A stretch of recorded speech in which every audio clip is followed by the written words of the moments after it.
الفاتحة بنية الفتو والمنو والرسو وصلاح الجسد الروح وتوبة النسوح وبنية التعليم وتعلم الإفادة والاستفادة ونفع الانتفاع لتبارك إلى حضرة رسول الله محمد عبد الله صلى الله عليه وسلم وكافة الأولياء الصالحين مكان وحلت الروح من مشارق الأرض وغربها ثم الركض بالإشادة الحبيب عبد الله الحداد من أرواح من عمر هذا المسجد وعبد الله فيه سابقا ولاحقا أن الله تغشاهم من رحمة مغفرة الجنة ويختم لنا ولكم الحسنى في خير وثم عافية وإلى حضرة النبي محمد صلى الله عليه وسلم الفاتحة. بسم الله الرحمن الرحيم الحمد لله الرحمن الرحيم مالك يوم الدين إياك نعبد وإياك نستعين صراط المستقيم صراط بسم الله الرحمن الرحيم الحمد لله رب العالمين والصلاة والسلام على سيد المرسلين وعلى آله وصحبه أجمعين. قال المصنف رحمه الله نفعنا بها بعلم في دارنا آمين رضي الله عنكم. وعليك بمعاملتهم بالعدل والفضل. أما العدل فهو أن توفيهم حقوقهم التي أوجبها الله لهم عليك من النفقة والكسوة والمعاشرة بالمعروف. ومن العدل الواجب أن تردع بعضهم عن ظلم بعض وتقتص لمظلومه من ظالمهم. وفي الحديث إن العبد يكتب جبارا وما يملك إلا أهل بيته يعني فيجور عليهم. وأما الفضل فهو لا تستكسي عليهم في طلب الحقوق التي أوجبها الله لك عليهم وأن ترفق بهم وتخالقهم بالأخلاق الكريمة وتباسطهم في بعض الأوقات من غير إثم بقدر ما تزول الوحشة والتنفير وتبقى الهيبة والتوقير إلى آخر ما قال رضي الله عنه وأرضاه. بسم الله والحمد لله والصلاة والسلام على رسول الله سيدنا مولانا محمد بن عبد الله وعلى آله وصحبه ومن والاه ولا حول ولا قوة إلا بالله أما بعد. وعليك بمعاملتهم بالعدل والفضل. Hendaknya kamu tadi itu bersikap kepada bawahan kamu atau rakyat yang kamu pimpin, baik itu berupa keluarga, anak, istri, famili, orang kampung, orang kota, orang seluruh negeri, dengan bersikap adil dan murah. Ammal adlu, adapun keadilan, yaitu fahuwa an tuwaffiyahum hugugahum, kamu memenuhi semua hak-hak mereka, jangan ada yang dipersiskan. Allati aujabah Allah, yang telah Allah mewajibkan hak-hak mereka yang diberikan lahum kepada mereka. Diwajibkan kepada siapa? Alaika, kepada kamu jika kamu menjadi pemimpin mereka. Minan nafaqah, daripada memberikan nafkah, wal kiswah, pakaian, wal muasyarah bil ma'ruf, dan bersikap baik kepada mereka.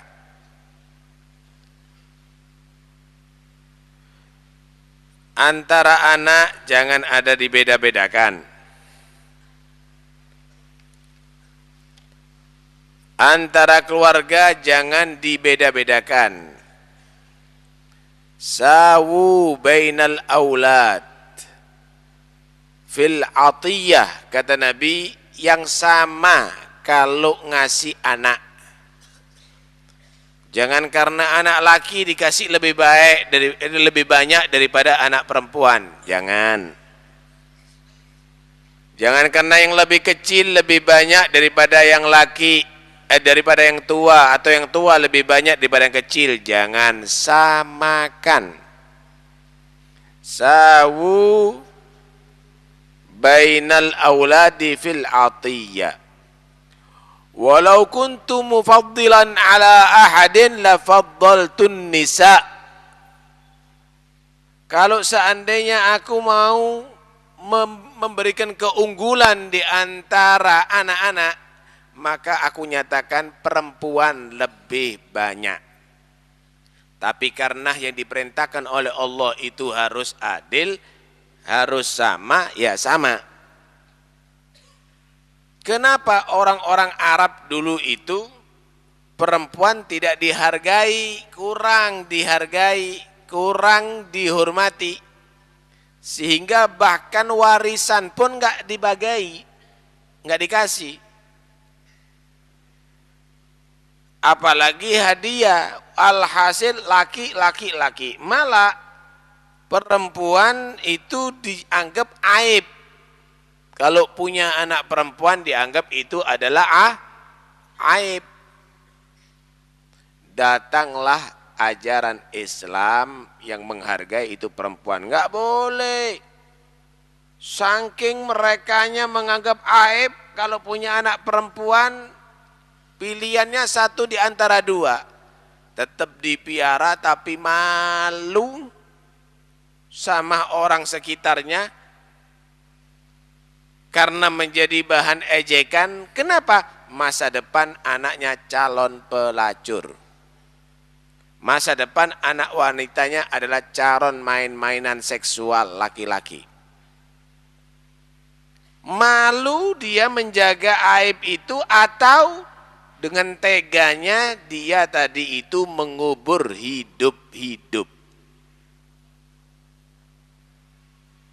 Wa idza busyira ahaduhum bil untha dhalla wajhuhu muswaddan wa huwa kadhim yatawara min su'i ma busyira bih ayumsikuhu ala hunan am yadussuhu fit turab. Kalau mendapatkan kabar, kamu punya anak perempuan, cucu perempuan, bukan senyum bahagia, alhamdulillah, tapi justru dia tadi itu kaget, malu. Mau dipertahankan dengan rasa malu atau mereka sengaja kubur hidup-hidup. Itu namanya wa'dul banat. Karena itu Islam mengancam wa idzal mau'udatu su'ilat bi ayyi dzambin qutilat. Bakal akan ditanya anak wanita yang kamu kubur, apa salah dan dosanya? Datang ajaran Islam menghargai itu perempuan. Awas, awas. Terima itu perempuan, itu nikmat dari Allah Subhanahu wa ta'ala. Kata Nabi, kalaupun aku lebih mengunggulkan, maka aku lebih unggulkan wanita untuk diberi. Kenapa? Lebih lemah, mentalnya lebih lemah, kasihan dia. Hatinya lebih lembut. Begitulah yang disabdakan oleh Nabi SAW. Tapi karena Islam memerintahkan adil, ya harus adil. Harus adil. Sehingga dikatakan jika ada seorang wanita mau melahirkan dan yang bakal lahir adalah anak perempuan, maka dinyatakan Allah berkata, ukhruji wa ana aunun ala abiki lihajatiki. Keluarlah kamu, wahai wanita, wahai bayi wanita, wahai anak wanita, aku Allah akan membantu ayahmu untuk hajatnya kamu. Karena biayanya besar untuk wanita itu. Tapi kalau yang keluar laki, anaknya itu yang keluar laki, maka dinyatakan ukhruj wa anta aunun ala abik. Wahai bayi laki, keluarlah kamu ke dunia, karena kamu punya tugas bantu ayah kamu. Paham ya? Tak ulangi lagi. Kalau perempuan mau lahir dikatakan keluarlah kamu, aku Allah akan bantu ayahmu untuk keperluan kamu. Kenapa? Ayahnya dia tadi itu yang membiayai sampai gede biasanya. Biayanya lebih besar untuk perempuan. Tapi kalau yang mau keluar laki, keluarlah. Kamu harus membantu ayah kamu.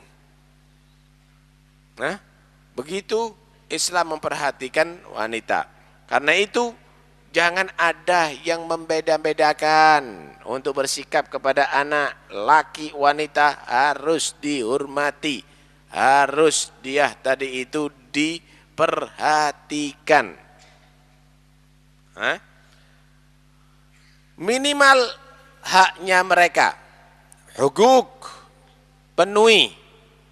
Jangan dikurangi nafkahnya, pakaiannya, bersikap baik.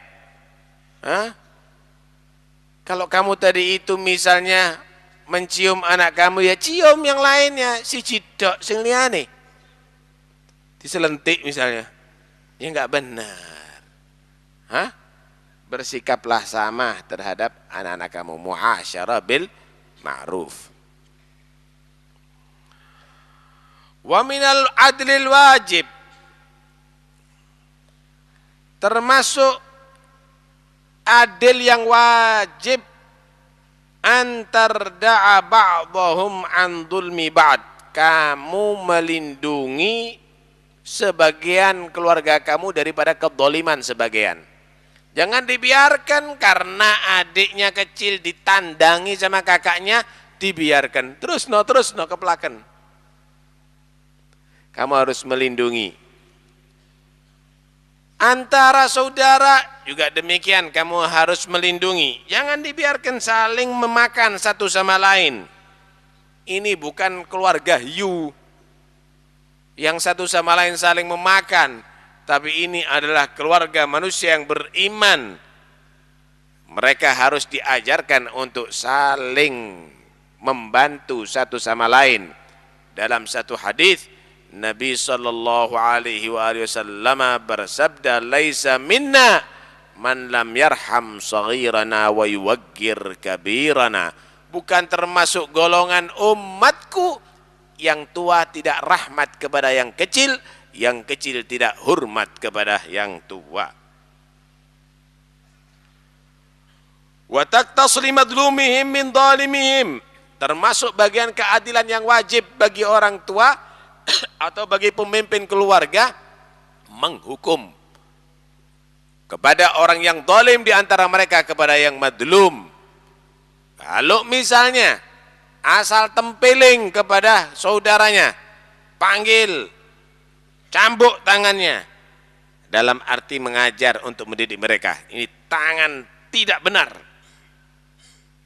Kalau dia mengambil hartanya, wajib bagi pemimpin keluarga untuk mengambil kembali dan diserahkan kepada yang berhak.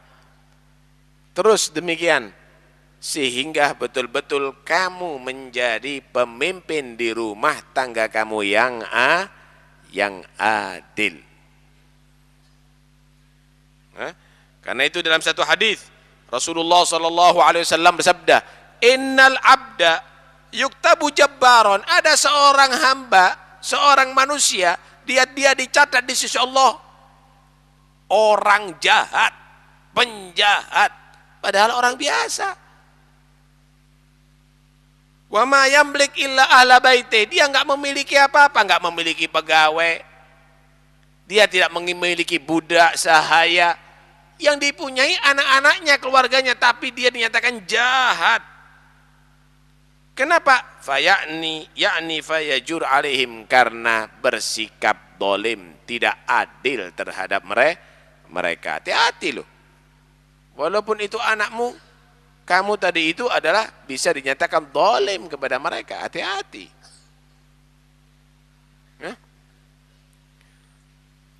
Allah Subhanahu wa taala berfirman dalam Al-Qur'an, wa 'alal mauludi lahu rizquhunna wa kiswatuhunna bil ma'ruf la tukallafu nafsun illa wus'aha. 'Alal maulud lahu, 'alal ab, bagi ayah itu harus memberikan nafkah untuk keperluan makan terhadap ibunya, terhadap istri-istrinya maksudnya. Wa kiswatunna, keperluan pakaian. Kasih. Kalau istri kamu tadi itu, dia tadi itu misalnya tidak menyusui anaknya, anaknya, kamu yang harus membiayai susu anak kamu. Maaf, ibu itu menyusui anaknya nggak wajib. Kewajiban suami. Suami harus ngasih biaya. Jangan suruh nyusui mari ngono terong tok kon tetek, yo lemes. Kalau perlu dia minta biaya, bayarono Mas, bendino sakmene. Biaya karena di zaman Arab, orang Arab dulu itu untuk menjaga bentuk tubuh istri dan menjadi satu kebiasaan ada di zaman itu. Ada perempuan-perempuan pekerjaannya adalah menyusui bayi. Sehingga ketika bayi tadi itu lahir, bukan istrinya yang menyusui, tapi orang lain diperintahkan untuk menyusui bayi tadi itu, dikasih biaya. Itu kewajiban orang tua, kewajiban ayah. Karena itu, kasih makan, kasih keperluan daripada pakaian, apalagi yang sudah ditalak aja, yang udah ditalak masih dalam iddah dikasih itu nafkah, apalagi yang masih dalam ikatan suami istri, berikan itu bil ma'ruf, dengan yang bagus. Ya kasih nafkah pecel tok ditetek setiap hari sampai murus. Enggak benar, yang baik, yang layak menurut kemampuan. Tapi kalau memang kemampuannya tadi itu adalah segitu, la tukallafu nafsun illa wus'aha. Tidak ada yang dipaksa melebihi daripada kemampuannya.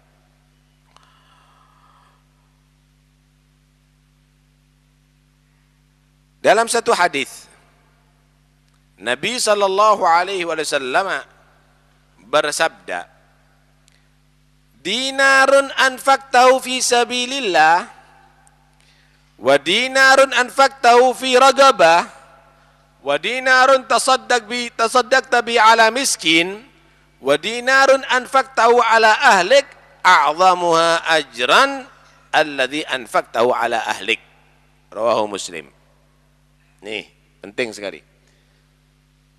Duit yang kamu nafkahkan untuk membela agama Allah, duit yang kamu nafkahkan untuk keperluan sahaya kamu, budak kamu, duit yang kamu sedekahkan untuk orang miskin, duit yang kamu nafkahkan untuk keluarga kamu, yang paling gede pahalanya adalah yang diberikan kepada keluarga kamu.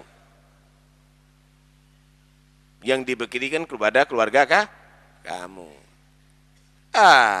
Karena itu bagi laki-laki itu keluarga didulukan. Cuma keluarga yang bagus itu bukan yang banyak menuntut kepada suami. Karena tahu hadits ini jauh macam-macam. UPT jauh sing rego 400 juta. Minta cincin harganya 80 juta. Akhirnya suaminya yang lontrok rambutnya al-buda'u. Ini adalah gambaran, kalau kamu tadi itu menjadi pemimpin keluarga, jangan lupa hajatnya keluarga kamu. Ibda biman ta'ul, kata Nabi. Mulai segala sesuatu itu daripada keluarga. Kafa bil mar'i ithman an yudayyi'a man ya'ul. Cukup menjadi dosa bagi seseorang kalau keluarga disia-siakan. Hah?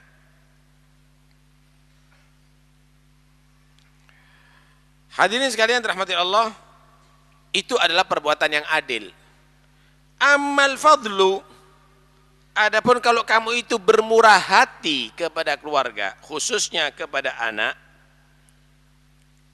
dan istri, fahuwa an la tastaksi alaihim fi talabil hukuk, janganlah kamu itu banyak menuntut kepada keluarga kamu, anak kamu, istri kamu untuk hak-haknya kamu, alladzi aujabahallahu laka alaihim, yang telah Allah wajibkan kepada anak kamu dan istri kamu. Suami jangan nuntut, kamu itu harus gini, kamu itu jangan dikasih hal yang berat-berat. Kemarin sudah saya terangkan, pingin istri nampak cantik, bodinya bagus, tapi kerjanya kerja rodi, ngepel istri, kora-kora istri, masak istri, cuci-cuci istri, angkat itu angkat ini istri, kemudian ngomong, kok gedingin awakmu? Ya dempal. Long memang dikasih pekerjaan model begitu. Kadang-kadang istri suruh bekerja, Masya Allah, saya lihat ada di Surabaya itu, kadang-kadang ngangkat sakintal. Ki wong wedo opo iki? Seharusnya tidak demikian. Jangan kamu dari itu memberikan kepada perempuan yang dia tadi itu yang tidak mampu atau terlalu berat, nggak benar. Suami tadi itu adalah yang bisa membantu pekerjaan istri, itu yang baik. Ketika Siti Aisyah radhiyallahu anha ditanya tentang apa yang dilakukan oleh Nabi ada di rumah tangga, apakah asal perintah terhadap istri, maka beliau menyatakan kana fi mihnati ahli, Rasulullah itu di rumah tangganya membantu pekerjaan istrinya. Pekerjaan istrinya dibantu oleh Rasulullah SAW. Di luar mengajar, di luar dakwah, di luar jihad, di dalam rumah membantu pekerjaan istri. Itu Rasul SAW. Malah kadang-kadang pekerjaannya yang dilakukan oleh perempuan diambil alih sama Nabi. Yarga'u thawbah, baju beliau ada yang robek dijahit sendiri. Wa yakhsifu na'lah, sandal beliau perlu untuk dijahit atau dipaku, beliau membetulkan sendiri, memperbaiki sendiri. Enggak asal perintah, ini semuanya diperintah. Kopi, habis kopi, ringkesen, kora-kora ono, iki opo iki? Akhirnya yang bodinya bagus suami sing istri ini melembung gabe. Taib. Wa antarfuga bihim, dan hendaknya kamu itu bersikap lemah lembut terhadap istri. Masya Allah. Lihat Nabi SAW terhadap istrinya. Beliau selalu dengan berbahasa yang indah, bahasa yang lembut, selalu bermuka senyum. Nabi itu basam, adalah orang yang mukanya selalu berseri-seri dan senyum. Idza dakhala baitahu aktsaran nasi tabassuma. Nabi itu kalau masuk rumah menjadi orang yang lebih senyum lagi. Menghadapi istri dengan penuh senyuman, bukan ada di rumah seperti orang yang sangat bijaksana dalam rumah seperti TNI yang mimpin perang, main bentak-bentak terhadap istri. Tidak demikian suami yang baik. Khairukum li ahli, kata Nabi, wa ana khairukum li ahli. Sebaik-baik kamu wahai laki-laki, yang paling bagus bersikap terhadap keluarganya, dan aku adalah laki-laki yang paling bagus terhadap istriku. Sallallahu alaihi wa alihi wasallam. Wa tukhaliqahum bil akhlaqil karimah, dan hendaknya kamu tadi itu bersikap akhlak yang baik, sekalipun kepada anak kamu, sekalipun terhadap istri-istri kamu. Berakhlak yang bagus. Jangan kamu itu mentang-mentang.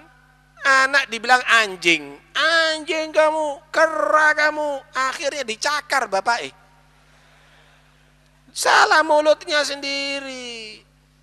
Jangan kalau ada kelihatan anak yang kurang bagus, dinasehati. Orang dulu itu kalau kelihatan begitu dibaca dengan la haula wala quwata illa billah. Ada yang enggak beres? La haula wala quwata illa billah. Kenapa? La haula wala quwata illa billah itu adalah dawa min tis'a wa tis'ina da adna alham wal gham. Obat 99 paling sedikit ngobati sumpek, ngobati masalah-masalah yang rumit. Nah, karena itu kalau kelihatan ada anak yang enggak bagus, ojo doa tak tua no kualat kona, jangan. Yuruki kamu. La haula wala quwata illa billah. Allah yahdik, mudah-mudahan Allah kasih hidayat kepada kamu. Begitu seharusnya. Anjing. Ya. Jenggong ntar lagi. Hati-hati. Baik. Bersikaplah dengan akhlak yang bagus ya. Begitu. Kita Rasulullah sallallahu alaihi wasallam. Nabi sallallahu alaihi wasallam manggil istrinya juga dengan panggilan yang bagus. Ya, seperti Siti Aisyah. Nabi sallallahu alaihi wasallam manggil ya Humaira, wahai perempuan kecil yang kemerah-merahan. Loh, kan seneng. Bohong sama istri dalam bentuk yang demikian, bukan bohong menipu, itu adalah penting. Jangan jujur. Lah iya. Kon kok dadi elek ngene misalnya. Jangan, enggak benar. Kamu bohong enggak apa-apa, bagus. Masya Allah. Kamu itu semakin tua, semakin cantik kamu itu. Masih enggak. Paham ya? Walaupun enggak demikian, ini enggak ada masalah. Kenapa? Itu membuat kamu membuat bahagia dia, membuat semakin mesra dengan dia. Enggak ada masalah, itu bagus. Ya, kamu itu walaupun hitam, tapi hitam-hitam manis kamu tadi itu. Jangan jujur. Masya Allah, kamu itu hitamnya kok belabak biasanya. Nah, ini enggak benar ini. Ya, ini saya ngomong gini, ini sikap yang demikian ini tidak benar.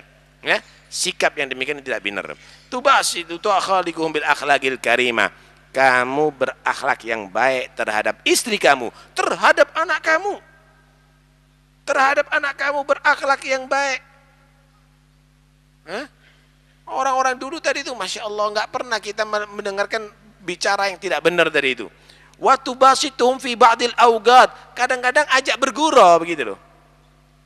Jangan tegang terus. Pedot saraf nanti itu. Ajak bergurau kepada anak. Jangan kamu itu di hadapan anak sangar begitu, sadis. Ajak bergurau, tapi jangan terlalu bergurau. Nanti akhirnya juga tidak dihargai. Kadang-kadang ya diajak bergurau. Ya. Pernah Nabi sallallahu alaihi wasallam bersama Siti Aisyah. Nah, bersama Siti Aisyah. Duduk bersama. Ada satu orang nawari Nabi kawin di muka Siti Aisyah. Orangnya wajahnya enggak ganteng, elek gitu. Jelek orangnya. Ya Rasulullah, aku punya 2 putri. Aku punya 2 putri.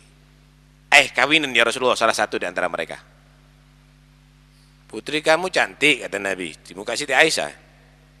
Cantik. Lebih cantik daripada Aisyah katanya. Menengtok Siti Aisyah. Oh ya, lebih cantik daripada Aisyah? Iya ya Rasul. Akhirnya Siti Aisyah jawab, kalau sama kamu mana yang lebih hebat? Kamu apa anak-anak kamu? Ya bapaknya lebih hebat. Ya wis, itu jawabannya katanya. Paham ya? Bapaknya elek wajahnya. Bapaknya jelek wajahnya. Dia menyatakan, ya Rasul, tak kawinkan sama anak saya, lebih cantik loh daripada Aisyah. Siti Aisyah jawab, Pak, sama kamu mana yang lebih hebat anak kamu? Ya bapaknya lebih hebat. Ya wes, itu jawabannya aja. Ya bapaknya lebih hebat, ya berarti anaknya lebih jelek dari bapaknya gitu loh. Jadi kadang-kadang begitulah, ya. Istri Rasulullah Sallallahu Alaihi Wasallam, Nabi itu kadang-kadang guyon. Pernah Nabi Sallallahu Alaihi Wasallam duduk, Siti Aisyah dengan siapa di sampingnya Nabi, Ummu Salamah, kalau nggak salah, duduk antara dua istri Nabi Sallallahu Alaihi Wasallam, dua istri. Siti Aisyah membawa ada satu makanan dan Nabi suka dengan makanan itu, ya, seperti jenis bubur begitu. Ya Rasul, ini ada bubur untuk Anda. Kau makan juga Ummu Salamah. Aku nggak doyan bubur, aku nggak selera. Makan. Enggak, makanan ini buatanku sendiri, ayo celo ilgo. Enggak bisa aku Aisyah, enggak bisa makan ini. Diambil, dipaksakan ditulang sampai nyiprat-nyiprat ada di mukanya Siti Aisyah. Kepada Ummu Salamah, jangan gitu Aisyah, katanya. Diambilkan serban sama Nabi Shallallahu Alaihi Wasallam di wajahnya. Ummu Salamah dibasani, jangan gitu Aisyah, enggak benar. Lihat begitu tambah cemburu Siti Aisyah. Loh, kok tambah diberseni sama Nabi? Akhirnya diambil buburnya sambil Aisyah dicelontengkan ada mukanya. Aku juga sekarang berseni ya deh. Sambil tertawa Nabi SAW membersihkan itu semuanya. Artinya akrab, ya, akrab bersama keluarga, akrab. Jangan nanti akhirnya ketika datang, waduh, iki penjahat itu kok meneng kabeh. Nah, itulah Nabi Shallallahu Alaihi Wasallam terhadap istrinya, terhadap keluarganya. Shallallahu Alaihi Wasallam. Boleh kamu bergurau, tapi min ghairi itsmin, dengan tanpa melakukan perbuatan dosa. Biqadri ma tazulul wahsyah, sekiranya bisa menghilangkan kesumpekan, wat tanfir, atau akhirnya karena terlalu tegang melarikan diri, ya, keluar, watabgal haibah watabgir, tapi tetap masih ada kewibawaan sebagai pemimpin keluarga. Jangan nanti akhirnya tambah jatuh dikedolenan sampai anak, diguyu-guyu sama anak, diguyu-guyu sama istri. Ya jangan, tetap mereka menghargai, tapi bergurau tadi itu tanpa perbuatan dosa yang sifatnya bisa membuat dia tadi itu lega. Alhamdulillah punya ayah yang demikian. Begitu seharusnya, ya. Orang-orang dulu itu betul-betul menjaga anaknya jangan sampai kurang ajar, ya. Sampai di antara mereka kalau minta itu kadang-kadang dengan cara-cara yang menyindir begitu, ya. Cara-cara menyindir, ngantuk ya, ngantuk. Wah, itu berarti perlu bantal, perlu disediakan kasur misalnya. Waduh, kok lapar perut ini. Wah, itu seharusnya istri paham. Lapar tetap jegideg dok. Ya, ndelok elip tadi. Lapar ndelok elip. Lah, itu seharusnya harus disediakan. Nih ya. Waduh, suri ini minum kopi sama goreng-gorengan enak. Nah, itu harus bersikap. Gitu. Jangan nanti nyuruh, buatkan ini, itu dan ini. Ente nono. Lah, seakan nanti akhirnya anak istri yang demikian ini kurang baik sama suami, atau anak disuruh enggak mau, itu akhirnya kurang ajar.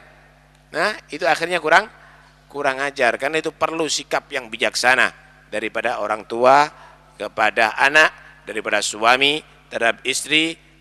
Allah alam apa ada nanti akan diterangkan bagaimana sikap-sikap yang bijaksana tadi itu daripada suami kepada istri. Karena penting itu saudara ya, karena penting itu saudara, karena kebanyakan sekarang ya, kadang-kadang suami itu merasa jadi hebat di hadapan istri kalau memanjakan istri. Keliru. Bapak tadi itu merasa dirinya adalah cinta sama anaknya kalau ngasih duit yang banyak. Keliru itu semuanya. Didik anak tadi itu yang sekiranya anak tadi itu bisa mandiri. Didik anak tadi itu yang sekiranya anak tadi itu menjadi anak yang berguna. itu yang lebih penting diberikan kepada anak. InsyaAllah akan kita bahas pada pertemuan-pertemuan berikutnya. Untuk yang meninggal di dunia, khususnya Al-Hubabah Alawiyah binti Ali bin Hasan Al-Aidrus, Ibu Raiha, Ibu Rahana, Ibu Rasada, Fina Salasabila, Bapak Naam, Ibu Patuka, Abdus Sabur, Hajjah Fiatin, Bapak Muhammad Juri. Untuk yang sakit, untuk yang hamil, semoga insyaallah mereka meninggal dunia Allah terima segala amal kebaikannya, Allah ampuni segala dosa dan kesalahannya. Yang sakit Allah beri kesembuhan dengan segera, yang sehat Allah jauhkan daripada segala penyakit, yang hamil insyaallah melahirkan dengan selamat anak yang akan dilahirkan, dan seluruh anak-anak kita dijadikan anak yang saleh, manfaat dunia akhirat. Al-Fatihah.